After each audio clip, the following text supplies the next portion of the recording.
ภูมิลุงเทาแลไข่ทองคำมือก่อนนั้นมีลุงเทาก็หนึ่งลุงก็ในเปลี่ยนไว้ก้นผันอยู่ไว้เฮิรนมุงค่าหลังเก่าลุงก็ในเฮ็ดกินให้ใส่กินการกะวันไหลวันนั้นมันไหลเลี้ยงไว้มีหันตัวหนึ่งตีเฮิรนมันโดยตีอายุอาศักก็เกเท่ามาลุงก็ในก็อ่ำจังเหตุการณ์ไหลลีงามก้อยมีหันตัวนั้นไข่ปันมันวันหวยแลปือตาลุงเท่าก็นั่นเอาไข่กาคายตีกัดเส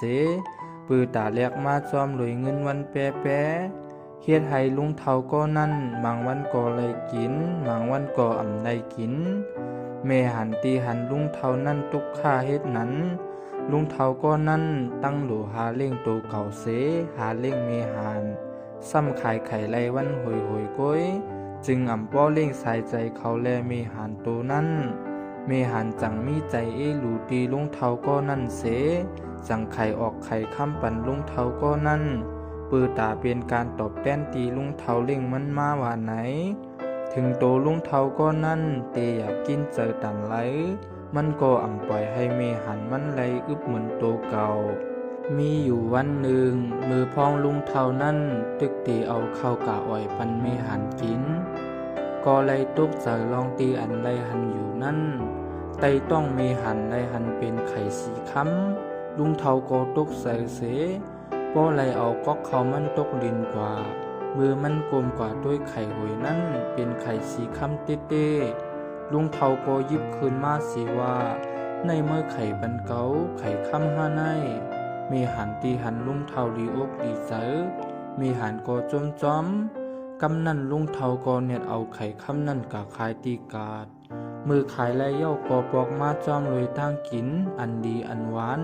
ผมป้าตั้งกินลีตามีหันนั่นเสลุงเท่าเลี้ยงดูใส่ใจมีหันเป็นอันดีย้อนมีหันเฮ็ดให้เขาเลยมีจัดปานเมออาสาโกเท่ามาคูวันเย้าเลพอตีให้เหตุการณ์ก็เตรียมเลยเย้าไว้สีนั่นมาลุงเท่าก็เลยหับไข่ค้ำตีมีหันนั่นคูวันสัมปอเฮ็ดให้ลุงเท่านั่นมักมีดีเป็นมาลูกเอาตีเฮิรนหลังเก่าเสปอเลยอยู่เฮิรนหลังใหญ่ๆแคมลุงเท่าคัดใจเล่งตั้งกินมีหันนั่นน้ำเลี้ยงดูเป็นอันลีอ่ำปันมีเมียงตอมหมดไตมันวนว่าป้อเล่งปันตั้งกินน้ำมีหันตีไข่ออกไข่ค้ำปันมันนำลือเสหนึ่งหวยอ่ำว่าตีป้นกว่าลายวันมีหันก็ยังตึกออกไข่ปันมัน1 วัน 1 หวยก้อยลุงเท่านั้นคัดใจเฮ็ดกูลองมันก็ตึกเหมือนเก่าอยู่ติ๊กอ่ำหันว่าตีมีนำเส1 หวยเสวันมันจังป้องหลาตีมีหันว่าในมีหานเกาเลี้ยงดูเมื่อดีตันไม้ตั้งกินโกหามาปันมีเตอันดีเฮ็ดสังเมื่อตึกไข่ปันเกาวันหวยก้อยลามันก็อ่ำเฮ็ดสังไรหนังเก่าหรือสีว่าลาออกกว่าเฮ็ดนั้น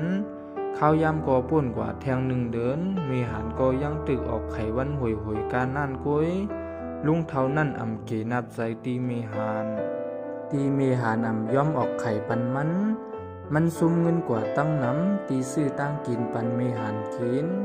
เมหันก็ตั้งตึกไข่ปันเหมือนเก่าลุงเท่าก็มาจุกไปด้วยมือเมหันตึกกินข้าวอยู่ด้วยอยู่ตั้งหึงมันก็วนขึ้นมาว่า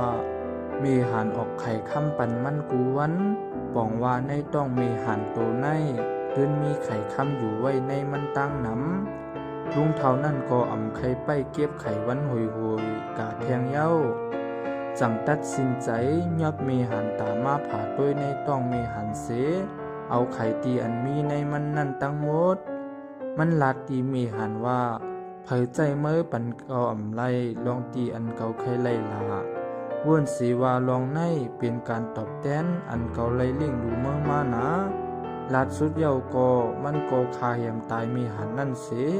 ผ่าต้องเย้าเสหาไข่ทองคำอยู่ก้อยกาเฮ็ดนันเย้ากูลองก็อำเหมือนหนังอันมันวนไว้ในต้องมีหันอันตานดีมีไข่ค้ำน้ำซ้ำมีลองห้ามเป่าไว้กานั่นก้อยลุงเท่าพิษเจอตีอำหันไข่ค้ำมันก็อำไรเนียงเจออำป้อวนนำกาหือ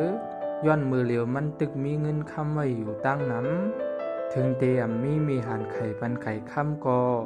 มันก็ยังตึกจ่อใจมันอยู่กวยมันลืมวนว่าป้อมีตาใจอยู่ติ๊กซ้ำหาไว้กูลองก็ตีหายกว่าขึ้นเมื่อเหลียวเงินคำอันมีไว้ก็ยอมลงกว่ากูมือกูวันลุงเท่านั้นปอกขึ้นมาตุกอยากเหมือนเก่าแทงกำหนึ่งย้อนมีหานออกไข่ค่ำปันมันกว่าขายลุงเท่านั้นจังวักเอาเงินก่อนลืนสุดตีมันมีกว่าซื้อมีหานตัวใหม่มาว่นว่ามันตีออกไข่ค่ำปันมันแทงปอกหนึ่งก้อยมีหันตัวนั่นออกปันไข่ธรรมดาก้อยลุงเท่ายักตัวมีหันตัวนั่นเย้าห้องให้ตื่นเสือตีมันเลยเหี่ยมตายมีหันตัวเก่านั่นย้อนล้อผ้ามันย้อนมันอ่ำหมอเพียงพ่อลองตีอันมันมีอยู่เฮ็ดให้กูซื้อกูลองดูดตกมือตัวเก่ากว่าหมด